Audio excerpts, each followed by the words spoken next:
Hi മക്കളെ, matter in our surroundings എന്ന് പറഞ്ഞ ചാപ്റ്ററിലെ വളരെ ഇമ്പോർട്ടൻ്റ് ആയിട്ടുള്ള ഒരു പ്രീവിയസ് ഇയർ ക്വസ്റ്റ്യൻ ആണ് നോക്കുന്നത്. ഈ ഒരു ക്വസ്റ്റ്യൻ നോക്കാം, എന്തുകൊണ്ടാണ് ടെമ്പറേച്ചർ കോൺസ്റ്റന്റ് ആയിട്ട് നിൽക്കുക മെൽറ്റിംഗ് സമയത്തും ബോയിലിംഗ് സമയത്തും. സോ അതിന്റെ റീസൺ ഇത്രയേ ഉള്ളടാ, നമ്മുടെ അവിടെ ഹീറ്റ് ചെയ്യുന്ന സമയത്ത് ഈ ടെമ്പറേച്ചർ ബോയിലിംഗ് മെൽറ്റിംഗ് ടൈമിൽ കോൺസ്റ്റന്റ് ആയിട്ട് നിൽക്കും. അതിന് കാരണം അവിടെ ഉണ്ടാകുന്ന സപ്ലൈ ചെയ്യുന്ന heat energy that is use to change the state of മാറ്ററിന്റെ സ്റ്റേറ്റ് ചേഞ്ച് ചെയ്യാൻ വേണ്ടിയാണ് യൂസ് ചെയ്യുക.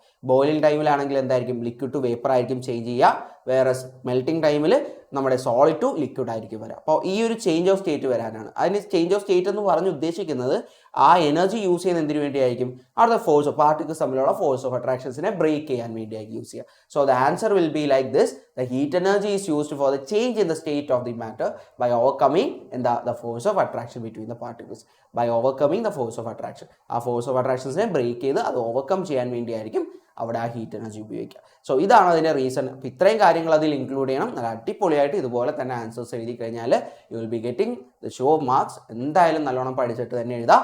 So all the best for your exams കേട്ടോ.